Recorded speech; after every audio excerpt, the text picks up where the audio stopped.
Okay, good evening everyone. Welcome to our bi-weekly, our twice-weekly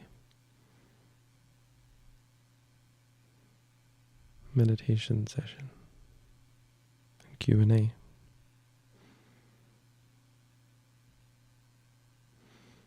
Meditation. We practice meditation.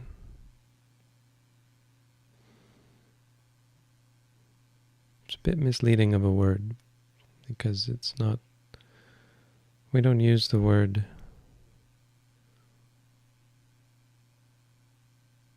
in the way that it's generally used in English.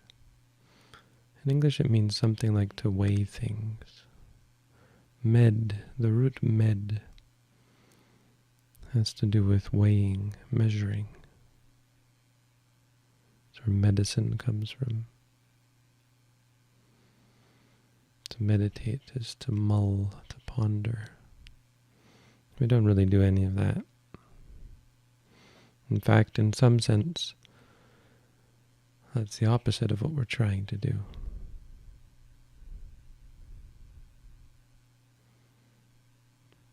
But it's not to say that meditation is to clear your mind of any thought. It's just to purify our thought, to purify the function, the routine of thinking, the faculty of thought. There's something about thought that gets us in trouble. Something about our faculty to analyze things that evokes problematic states of mind. Makes us angry, makes us greedy, makes us arrogant, conceited. But you can't blame thought. Thought isn't the problem.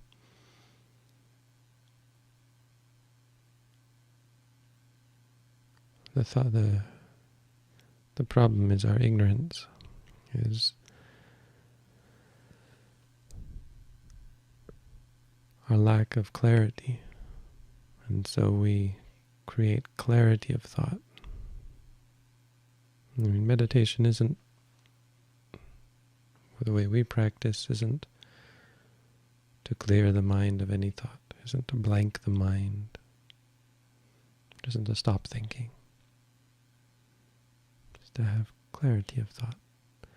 And so we create these clear thoughts. We train ourselves, we teach ourselves how to think, what to think, what should we think of things. Sounds a bit like brainwashing. I kind of like the term brainwashing because it's a cleansing of the mind, right? It's not how the word is used again, but quite literally, washing the brain sounds like a good thing. If by brain you mean mind, and by wash you mean cleanse. If the brain is dirty, the brain is, and not dirty in a perverted sense, but dirty in a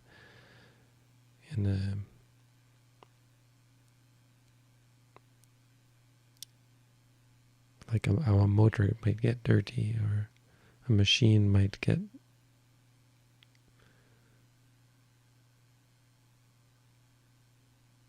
corrupted and have to be cleaned, fixed.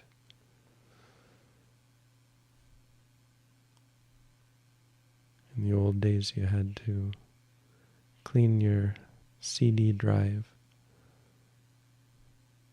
or it wouldn't read the CD. It wasn't able to read properly, and it would skip, and the sound would be corrupted. We used to have to clean our VHS recorders and so on. Cleaning the machine.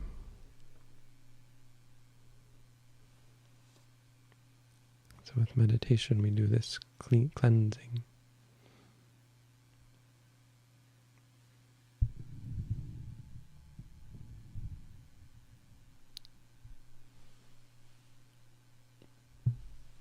That's how we look at this process of reminding ourselves.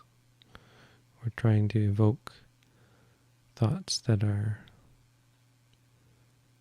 on track, that are simple and in line with reality, sort of limited to reality. We're trying to limit our thoughts to what we can know, to what is true. It's very little that we can know, but there are things we can know. It's a powerful sort of radical statement, more radical than it might seem. In science,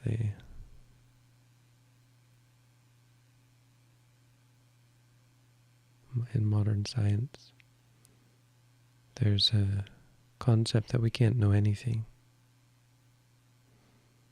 Which is funny because the word is science, right? And I'm not mocking, but it's completely understandable. If your premise is the impersonal, then by very definition you can't know anything. If your definition of truth, of reality, is an impersonal thing, then of course you have to be taken out of the picture, so your knowledge is irrelevant. But it misses the fact that you can know things, and it denies that fact. It says your knowledge isn't real knowledge.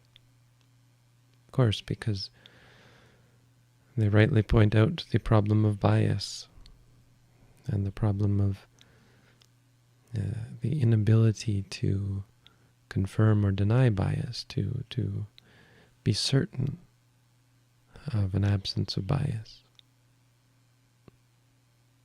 Nobody knows whether you're actually experiencing what you say you're experiencing, right? Except there are exceptions, and that's why I say there's very little we can know. Anyway, not to get too theoretical, but the conclusion is that a focus in meditation has to be on those few things that we can know, and those are the very fundamentals of experience. You can know seeing. You can know hearing, smelling, tasting, feeling, thinking, cognizing. You can't know that you're experiencing what you think you're experiencing. For example, if you see God, you can't be sure that it's God. That's not something you can know. But you can sure as heck know that you're seeing something. Something. There is, more accurately, there is an experience of seeing. That you can be sure of. If there is, there is. If there isn't, there is not. What exactly it is, that's another question. People, places, things, these are outside of the realm of what can be known. They're conceptual. They only can be known conceptually. You perceive that there is a being there. And so we try to retrain our minds to be based in this reality. Because we're not. We see things and immediately our focus is on concepts. Ah, yes, there's this person I see, this thing I see, hear, smell. Rather than focus on the experience, we've already focused on something that is conceptual, that isn't really in the realm of knowledge. So we aim to change that, to have our state of mind be present, real. What are you experiencing right now?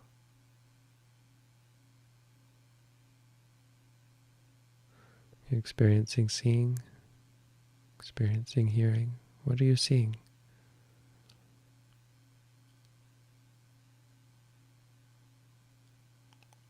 Hearing, smelling, tasting, feeling, thinking. All of this is happening. This is real. It's not to say that what you think it is that you are experiencing is real, but the experience is real. Cogito ergo sum.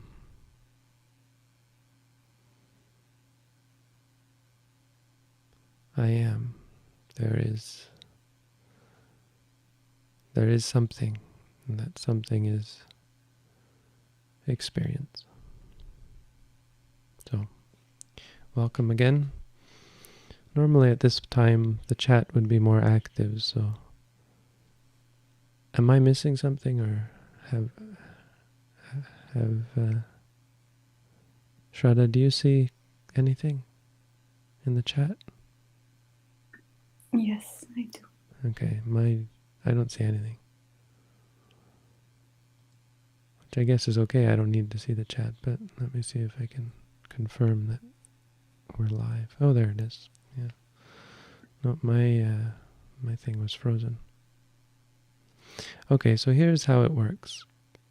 In the beginning here, should have said this at the beginning, you can chat. Say hello, hello everyone, good day. Appreciate that you're all here. We have 50 people already. It's a great thing. It's great that we have a community that comes together. We have people who are keen, eager to take part, to share this with us, with each other.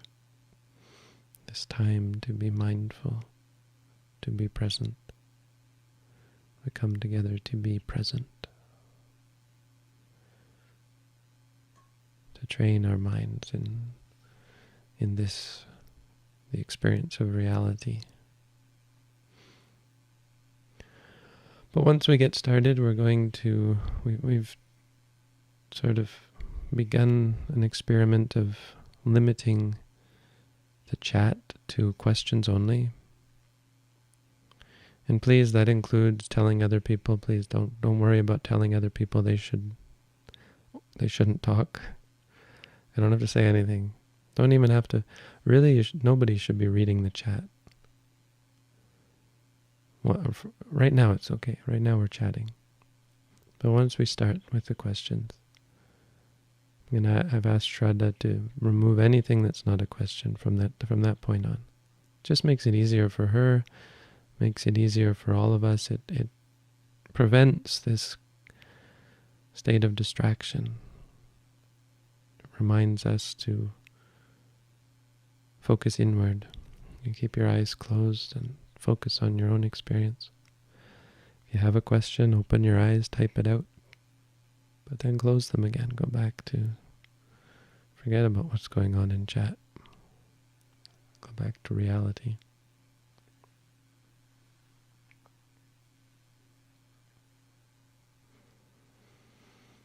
All right, I'm ready to start.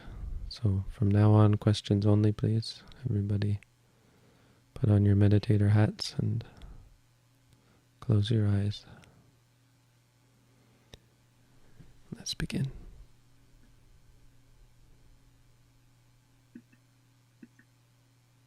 How much effort and time should one put into finding a mantra for the experience before it just becomes thinking?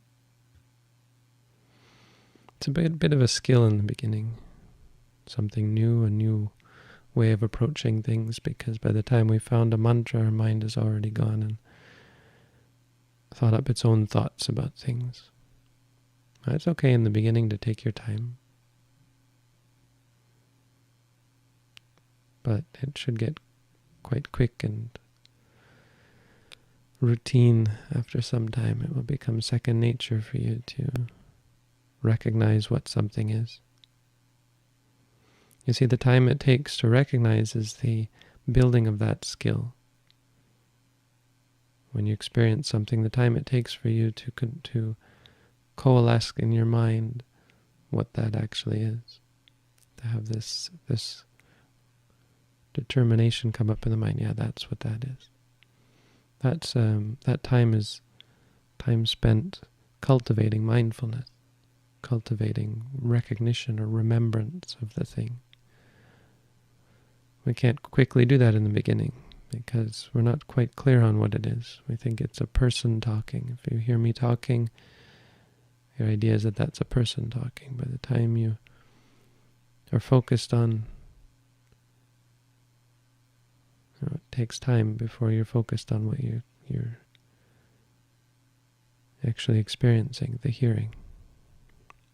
When you do that, then you say to yourself, hearing. In the beginning, it takes a bit of time because it's a shift. It's a shift of your perception of the experience.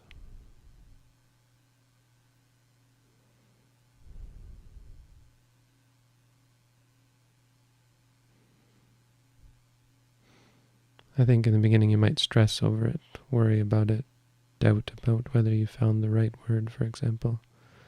Push yourself, force yourself. All of that is something you should, all of those are things you should be mindful of as well. Take them as an object if they come up.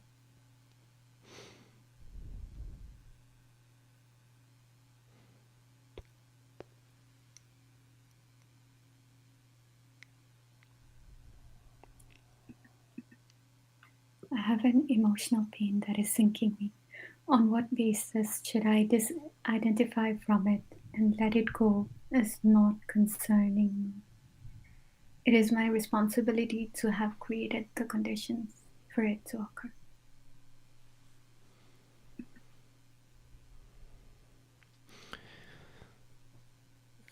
So it might be a little bit of a case of putting the cart before the horse. I don't know if you've heard of this expression. A horse has to come first. You can't put the cart before the horse. You need the horse to pull the cart, not the cart can't pull the horse. Which means don't do things out of order. And our focus on things like disidentifying, letting go, the idea that something doesn't concern you, all of that, it should be the result of what you do. So you don't actually disidentify. It's an interesting, I've never heard that word before. I wonder, is it a real word? I guess. If it is, it's a good one. Disidentification is the result of seeing clearly. Because on what basis? On the basis that it's not you, it's not yours. It isn't. So you don't have to do any of that. You just have to focus on seeing clearly, which means just looking. You just look. Learn how to look. Learn how to see.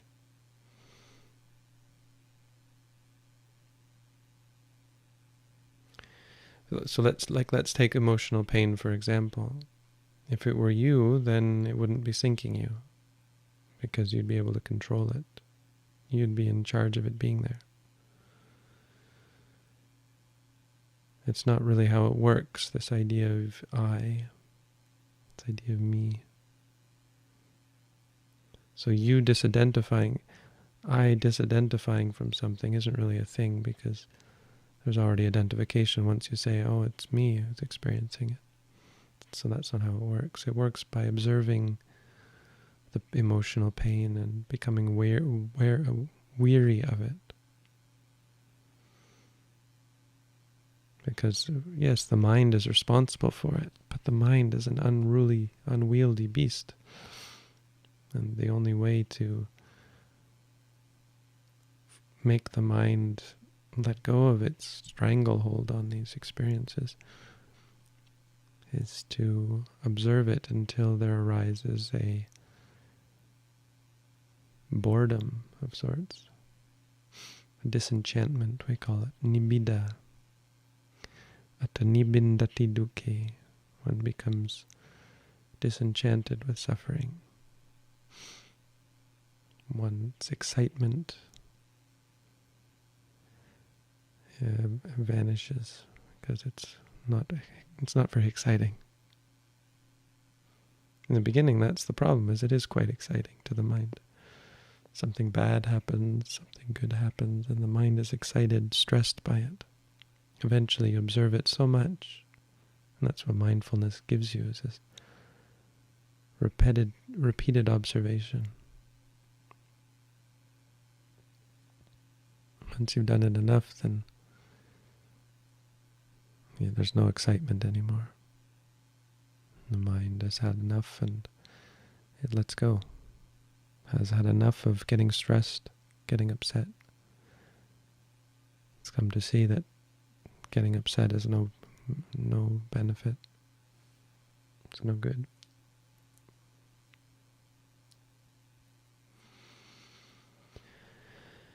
It's my responsibility to have created the conditions for it to occur.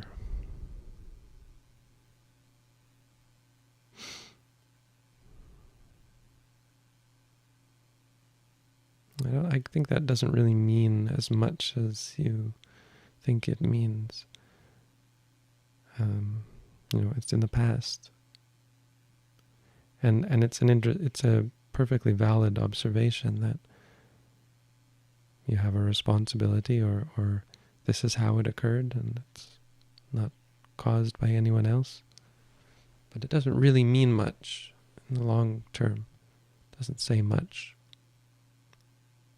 All that will do is create more thoughts, more reactions, and they're not really of any benefit either. It's no benefit to tell yourself that you did this to yourself, for example. I mean, there's a limited benefit of, I shouldn't do that again next time, but it doesn't really work that way either. The way it works is you see clearly that you didn't get any benefit from this happening, or you see clearly the nature of what has happened. And then any inclination or interest in cultivating the same thing in the future vanishes, weakens at least, but eventually vanishes. There's no inclination for encouraging those things again in the future. Whatever it is that you did to cause yourself pain, you won't do those things anymore, but more importantly, you won't be pained by them. I guess you see getting pained by things as stressful, as unpleasant, as worthless. Basically worthless. Ultimately, that's the point. There was no benefit in this. I don't know if it's a bit, I didn't quite answer you directly or clearly or simply. The simple answer is that when you see clearly, you understand it to be the truth, that it's not you, it's not yours. That's all you need to do. You don't have to rationalize the detachment from things. You don't have to even try to detach from things. You just have to see things clearly, and the letting go will take care of itself, because there's nothing worth clinging to. Sabbe dhamma na lang abhinivesaya. No dhamma is worth clinging to. Nothing. Not even enlightenment, not even freedom. If it's true freedom, it will have nothing to do with clinging. There can be no clinging to freedom.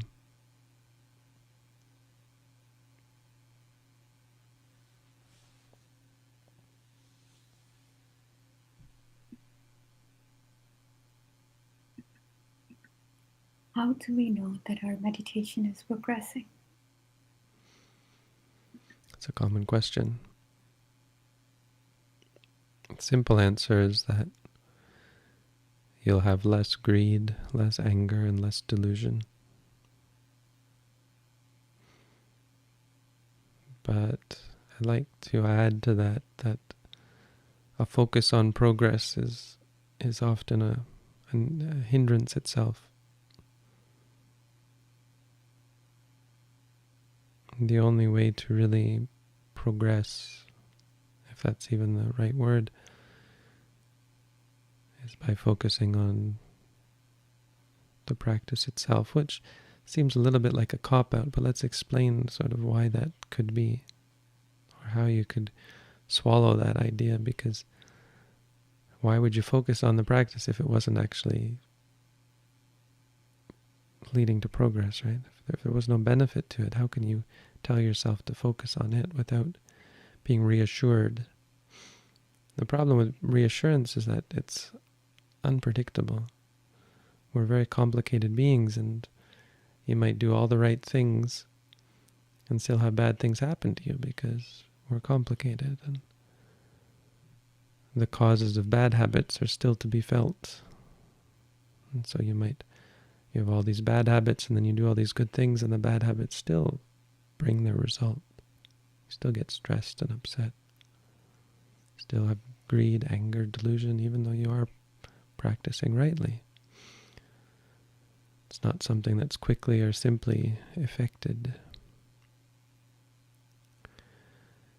How you convince yourself, reassure yourself in the practice is by the quality of the practice itself. It's a different thing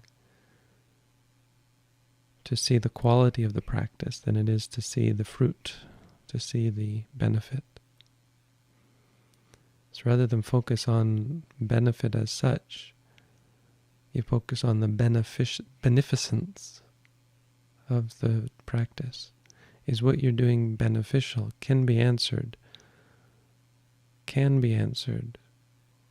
without reference to the actual benefits. So what you have to determine is the nature of a pure and a clear and a right state of mind. And you can see that through the practice of mindfulness. You can experience clarity and purity, rightness of mind. You can see what that is. It's not arbitrary. It's something you can know for yourself. It's not immediate, but with just a little bit of focus and effort in the practice, you quite quickly start to see the difference between mindfulness and unmindfulness, and can be reassured by the nature, the quality of the mind that is mindful, that it is beneficial. Sort of train yourself in that. Don't worry too much about the actual benefits. If you do the work, you get paid. Just make sure you're doing the work. Someone gives you, if your boss, your employer gives you a task to do, you know what the task is, just do it. You don't have to worry about what the result's going to be.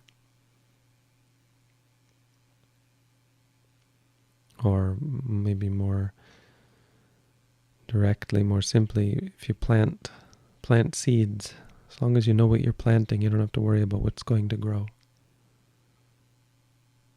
Yadisang wapate bijang tadisang harate palang. Whatever seed you sow, that is the fruit that you reap.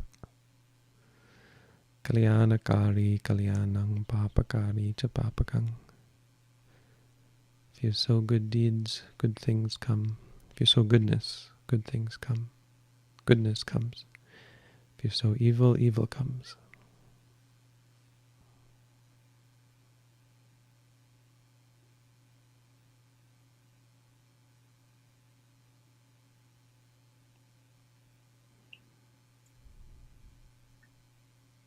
As I meditate more often, I find my physical experiences during meditation becoming more intense, such as my weight on the feet or pain in my back.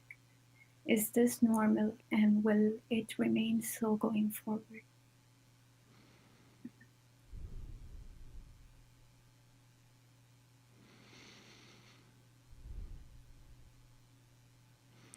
So many of you are aware of I've commented on the phrase, is this normal, or the question of something being normal. It's not really of interest or of import.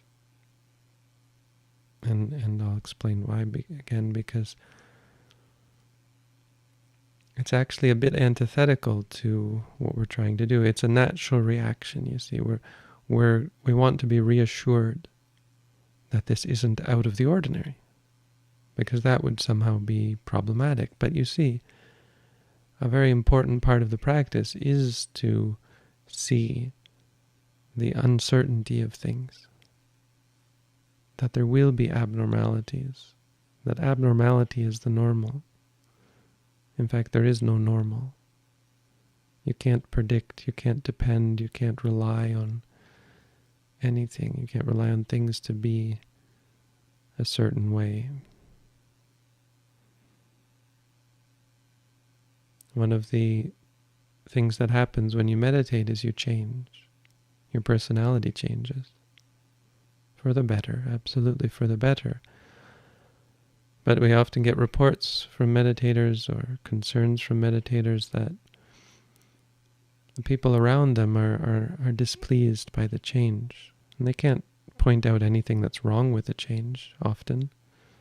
Sometimes it's you're not as much fun as before, we often hear, but often it's just you've changed. And that's disconcerting because we don't like change. We don't like change as a default before we've even determined whether it's a good or a bad change. It's unsettling. We like to be settled. We like stability. Often we prefer stability even when the state of things, this stable state of things is imperfect, unsatisfying, painful even. We prefer it to this scary nature of change. And so asking whether things is normal isn't of any use to us. We have to be prepared for the abnormal. We have to be open, flexible, adaptable. You're going to experience a lot of abnormal things potentially. That's not a sign that something's wrong.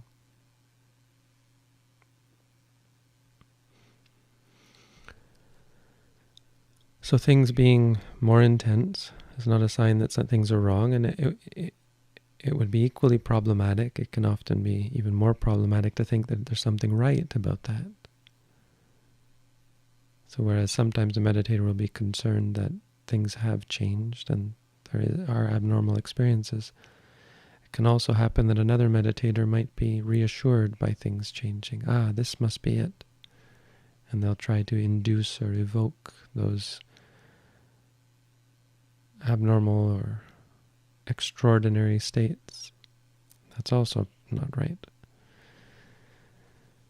There's nothing good about change.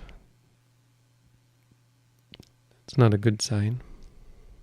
It's just not a bad sign. And being flexible and adaptable to change means being unmoved by change.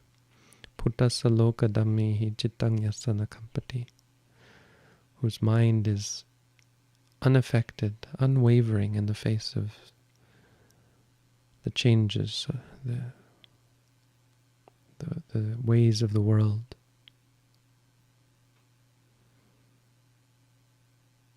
The goal is to be unaffected by the ways of things, the vicissitudes of life, unaffected by change, independent of it. So we're not a slave to our reactions. We're not dependent on things. If it's like this, I'll be happy. If it's not like this, I won't be happy. I need this to happen to be happy. And I need this not to happen to be happy.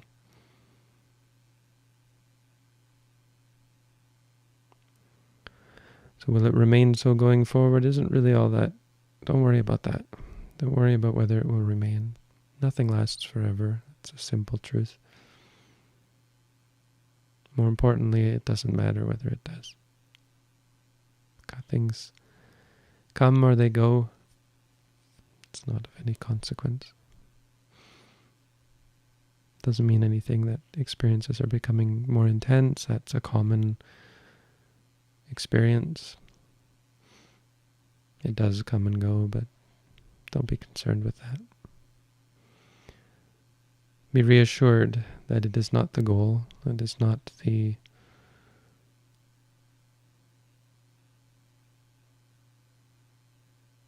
it's not what we're looking for.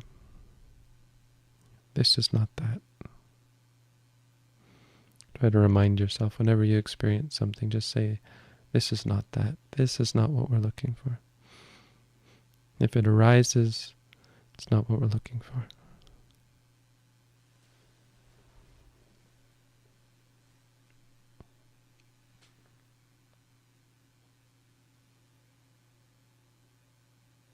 And try to note those things, of course. If you feel the weight, if you feel pain, just take them as an object. Don't be concerned whether they're intense or not.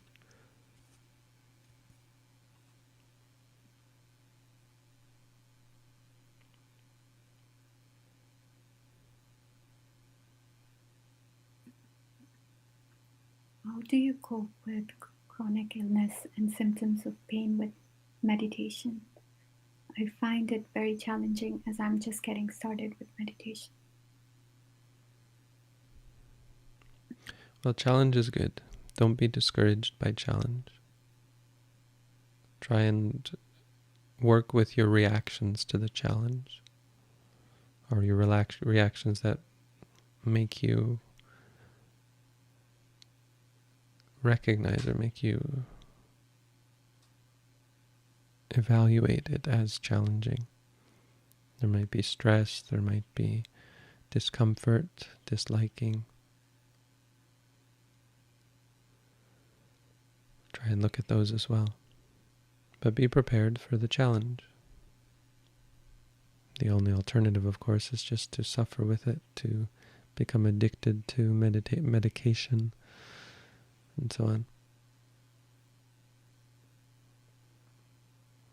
You're much better off being challenged by mindfulness. Take the symptoms of pain as meditation. There's very little alternative. The alternatives are not that. Not better. The alternatives are not really an option. Mindfulness is your best option.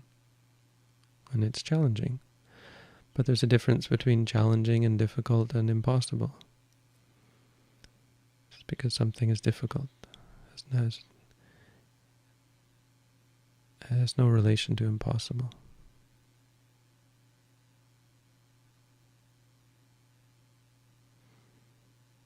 And don't expect to be successful from the get-go. Small successes are where it's at. If you're able to, anytime, note to yourself, pain, that's success. There's great benefit just in that. And if you pull those moments together repeatedly, systematically, it becomes of great benefit. It can change your whole outlook on things like illness and pain. Focus on the feelings, the worries, the stresses, the disliking, the craving for a better state, for health.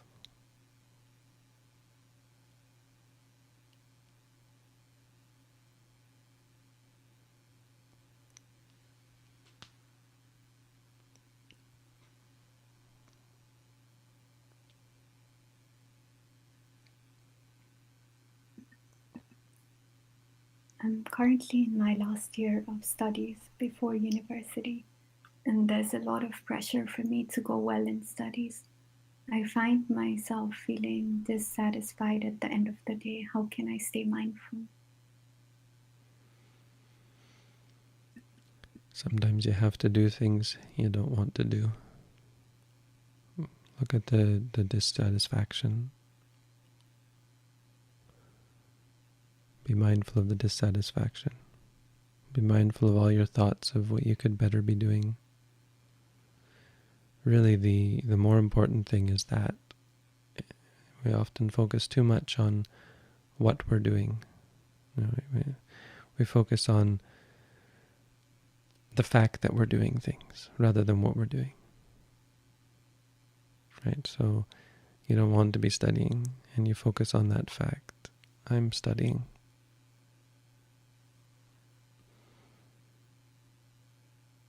And that's displeasing to us, dissatisfying. Don't look for satisfaction in those things. They're not going to satisfy you. Just because they don't satisfy you doesn't mean there's anything wrong. Doesn't mean you have to stop doing them. It's not what you're doing. It's what you're doing. It's not what you're doing. It's not what you're doing. It's your awareness of you doing it. Your reaction, your perception of what you're doing. Knowledge that something is dissatisfying, that's a good thing. That it's unsatisfying. Maybe unsatisfying is a better word. Dissatisfying implies a displeasure. Just because something is unsatisfying doesn't mean it has to displease you. So feeling dissatisfied is actually feeling displeasure, disliking. Try and focus on that. You're displeased. I am displeased. It's different from being unpleased, not pleased. Right? You don't have to be pleased by things. You don't have to be satisfied by things. Just don't be displeased, dissatisfied. That's the way, because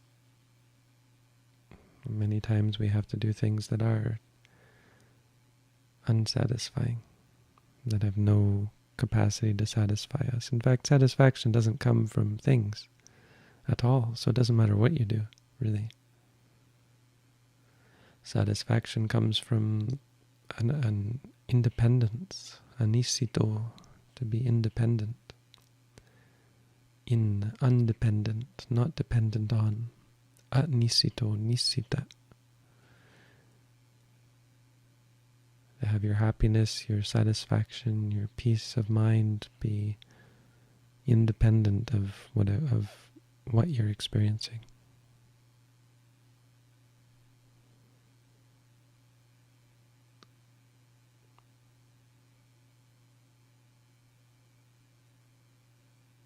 Whatever you do, do it mindfully.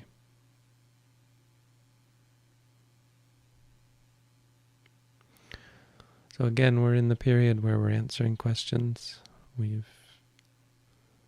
don't be upset when we remove your comments, because this is not the time for comments. We're here meditating. It's understandable if people come and don't realize that. That's fine. We're not trying to be mean. We're just trying to stay focused. So if you don't have a question, just close your eyes, and we recognize that you're here. We can see how many people. There's now 71 of us here. I guess that means 72, including me. Happy that you're here. We appreciate that you're here. Just sit with us. Be a part of the community. If you have questions, post the questions in chat. At the end of the stream, we'll open it up again. Everyone can talk, and we can all say sadhu, as we appreciate the time we've taken. But for now, questions only.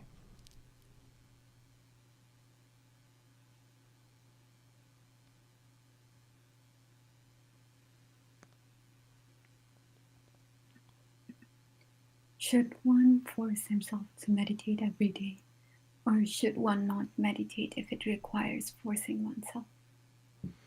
It doesn't really require forcing oneself. You see, if you're forcing isn't really a thing. You get stressed about things. So there first arises the thought of meditating. I should meditate, or even,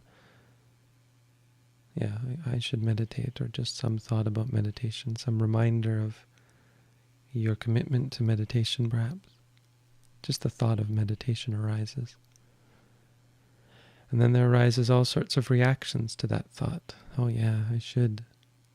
Oh no, not meditation. All of that before you've even forced yourself. Thought about forcing yourself.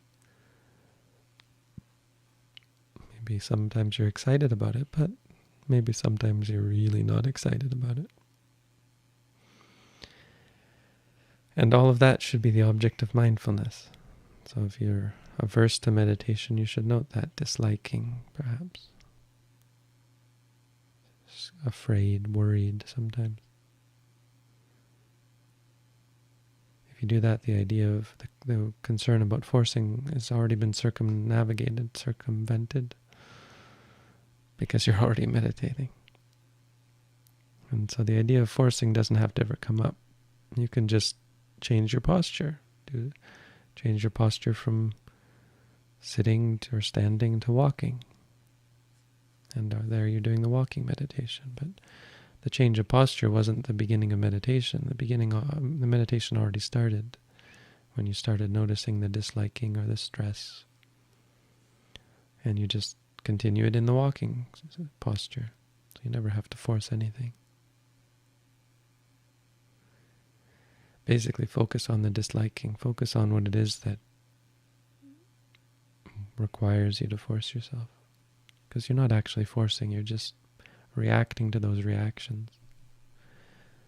Feels like you're repressing them generally. It's actually just a reaction.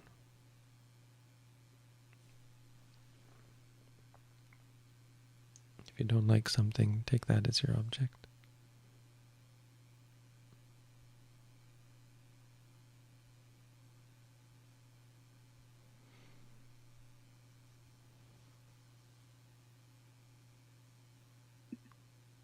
What are ways to make practice more continual outside of formal periods of sitting?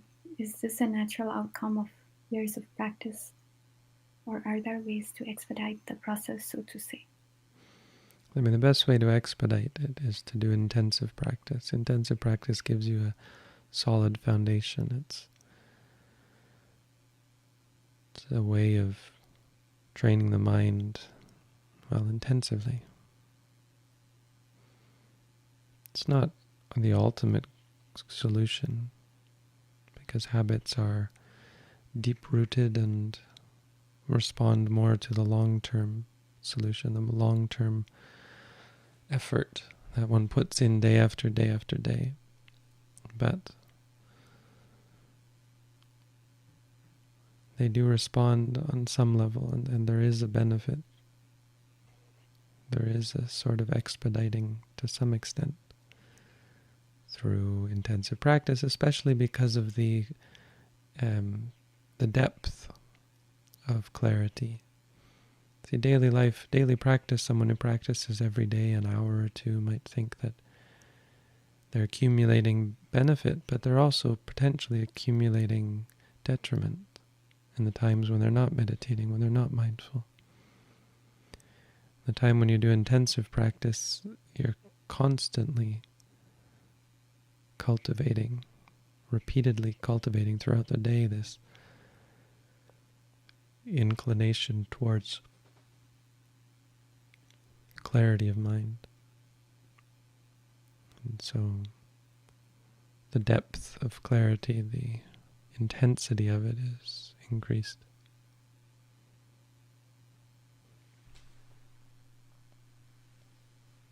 And as a result, what you come away with is generally much deeper, and it generally does have a great impact on your practice. Makes it easier to be mindful outside of practice when you've been doing it day after day after day, when you've trained in it moment after moment throughout the day in ways that you really can't in ordinary life because you're distracted by so many things. In an intensive course, you're not as distracted. We have a center here where we teach people. That's really the core of what I do, is teach intensive courses, which I'm not doing at the moment because it's hard for people to get here. But when that becomes easier again, or for those who are still able to come here in Canada, we run these courses, and you can train intensively.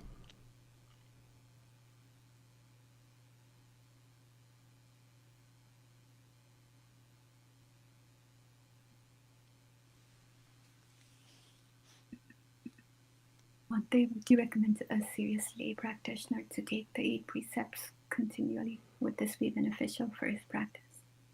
It would, yes. Some people actually do that and continue going to work, depending on what their job is. But yeah, even in the time of the Buddha, there were, as I understand, there were lay people who took the 8 precepts. I mean, took them as they wore white and they established them in the 8 precepts. It wasn't common. It's more common to take the 8 precepts on the what we call the Sabbath. I wonder if the Western Judeo-Christian Sabbath, yeah, probably not. Might just be a very old tradition. It predates the Buddha in India, the idea of having a Sabbath or a holy day based on the moon. It was based on the moon. And so every half cycle of the moon or every cycle of the moon, every half cycle they would keep the 8 precepts. I mean, before the Buddha, in other religious traditions in India, they would do other things like sacrifice goats maybe, or meditate as well.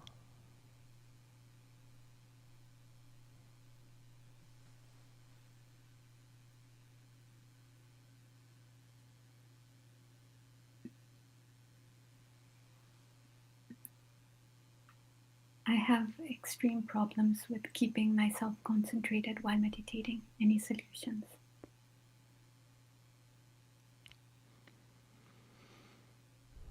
Well, don't worry about the concentration. Don't be upset because you're not concentrated. I mean, note that as well if you are upset. But try and look at the state of being distracted, of being unconcentrated. Concentration is a bit of a red herring. We're not aiming to be concentrated. We're just aiming to see clearly. As you see more clearly, your mind sorts itself out and your mind becomes more focused just as a result. It's not the goal. Focusing isn't the practice. Not exactly. I mean, you focus in moments. You focus momentarily on things. When you're distracted, say to yourself, distracted, distracted. If you're just thinking, say thinking. If there's emotions, note those. If it's overwhelming, you can just say to yourself, overwhelmed, overwhelmed.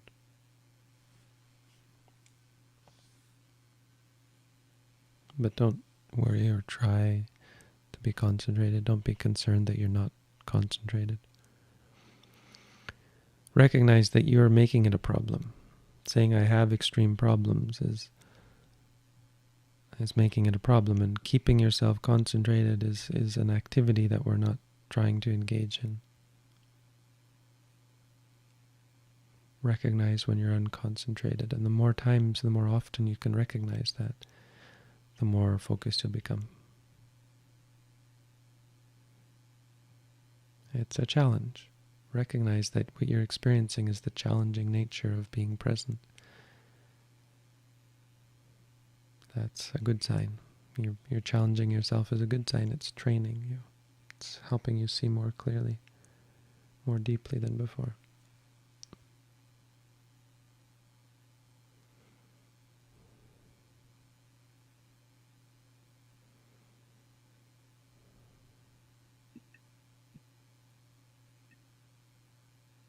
Would you say that practicing Metta, bhavana, and mindfulness would be one of the right ways to achieve more compassion? Well, yes to the mindfulness. I'm not sure that metta itself leads to greater compassion.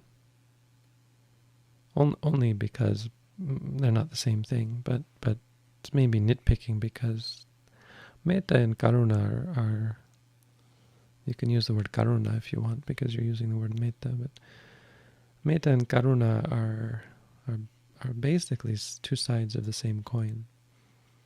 If you wish for people to be happy, it really,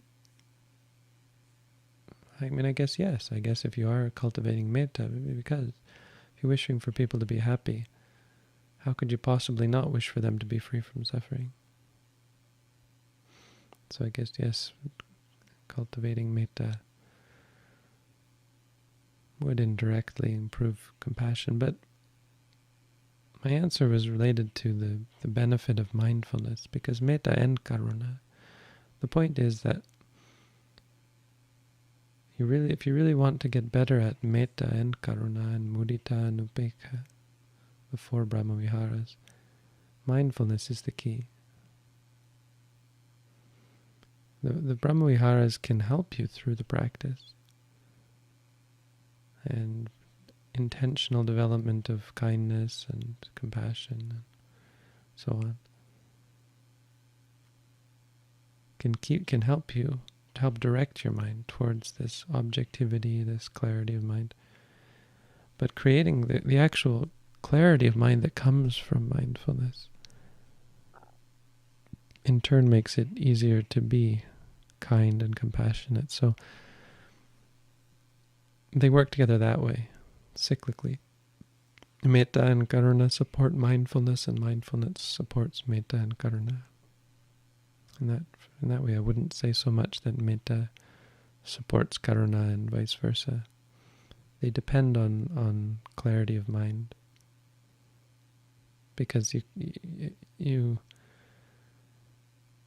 can't fake it, and we often are faking it. So the intentional development of kindness is useful as a reminder, but there's a lack of depth if you're just forcing it, if you're just focused on metta, for example, as your main practice. Because if underneath you have corruption of mind, you're just masking it.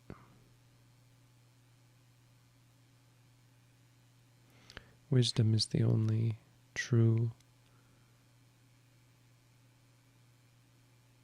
catalyst for change.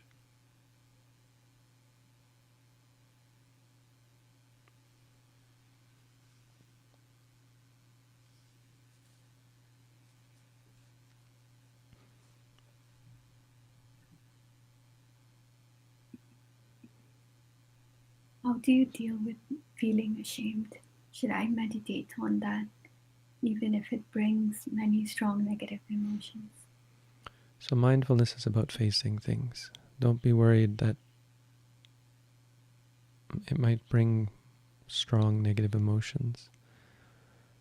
Eventually, and as a result of mindfulness, you won't be afraid of those things anymore. That's the goal. Learn to face them, because you now have the tool to face them in a way that you didn't have before. Without mindfulness, we don't have the tools. We aren't equipped. We aren't equipped to deal with our feelings. That's why people go to therapy. Therapy is an interesting thing, and often therapists will remark on, from what I understand anyway, I don't have that much experience with therapists, but they'll often, as I understand, remark on the importance of mindfulness and the relationship between mindfulness and therapy. Because it's very similar. When in therapy you're asked to describe your feelings, right? And we don't maybe realize that, but that's what we're doing here. We're teaching ourselves to do it. We're equipping ourselves with the tools, the ability to face our emotions. So absolutely, say to yourself, ashamed, ashamed. Whatever other negative emotions, anger, sadness, fear, face them. Learn to face them. Teach yourself how to face them. That's what mindfulness, that's the quality, the flavor, the quality of mindfulness. That's what mindfulness does. We had all meditation questions. Looks like we even have more, perhaps. It's 9 o'clock, so that's our hour. You know what they say, always leave them wanting more, so... No, I don't know how... It's, but we can never answer all the questions. That's never going to happen. I mean, a lot of these are repeated questions, of course, people asking the same things. That's not a problem. It's not a problem to hear the same questions again. It's not a problem for me to answer them again. Obviously, some people haven't heard the answers, and even if you have, don't worry about hearing them again. Don't be discouraged that you come here and you just hear the same things over and over again. Repetition is a very important part of learning. Let's just repeat these things to ourselves. Try and get them right. And if we hear them again, if we say them again and again, or hear them again and again, then good for us. It's open again. I'm opening it up. Say what you want. Let's all say sadhu. If there are... Oh, sorry, Shada, I didn't... You had something to say, and it has maybe had to do with questions. Do we have more questions? Any really important ones? Bhante, there was one more meditation related, or two more, but I'll just send a message for them to ask another time, next time. Nothing really serious? Anything really serious? No. All right. So you can all say sadhu. If you want to complain, you can complain, but the thing about complaints is that they're not very nice, and so unless it's really important, you can contact me in private if you have real complaints. Not really keen on complaints. If you don't like it, if you don't have anything nice to say, don't say anything at all. Let's keep this friendly and kind. If this was just a worthless session, then don't come back. But if there was something you gained from it, let's talk about that. How good it is that we all try to come here, to try to be good and pure, to do something good for ourselves. I appreciate, and we should all appreciate, other people's intentions to better themselves. Don't worry about them doing things for you. You're not here to do something for me. You don't need me to be here to do something for you. You're here to better yourself. You're here to get something. You're here to gain from this for your own benefit. And I applaud that. Sadhu.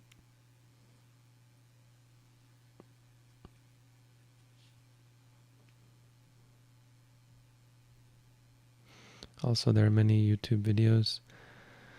The problem with these new sessions we're having is that they're all mixed up, right? There's no subjects. People have complained about that. It's an interesting point.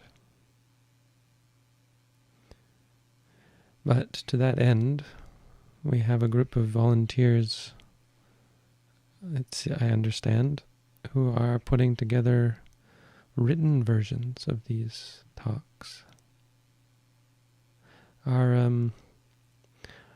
Is there some, Shraddha, is there some indexing of questions? Like if you're using this sort of session to find these answers, are you also indexing them? Like you can have timestamps where people can find these? Are you asking for the book or for the video? Yeah. For what? For either, I guess. So for like, the is video, there ever going to be an index of this sort of video? Yeah, so Sebastian has an idea about making chapters. And we'll discuss with you at some point. For the book, I'm not actually sure. Chapters like what you're saying. Just questions with time of when it starts, and you can click on the time and it goes directly to that question. Because if you're taking them from these anyway for the book project, you might want to just keep track of the timestamp. I mean, then they're there. Then if you're taking them anyway, it would be useful. It would be a good service if people jotted down, copied down the timestamp.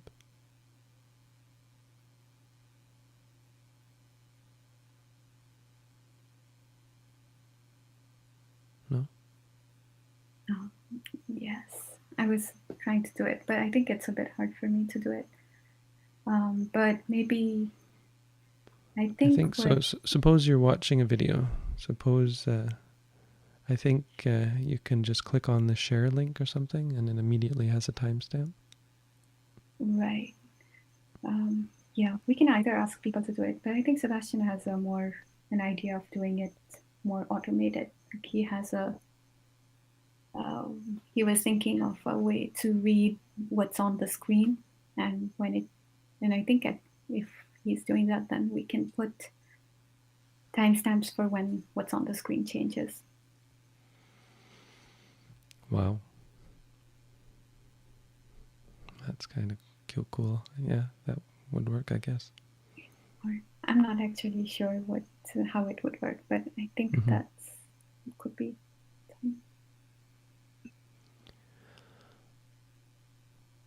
Okay, well, anyway, thank you all. We're ending the stream now. Wish you all a good day. May you find peace, happiness, and freedom from suffering.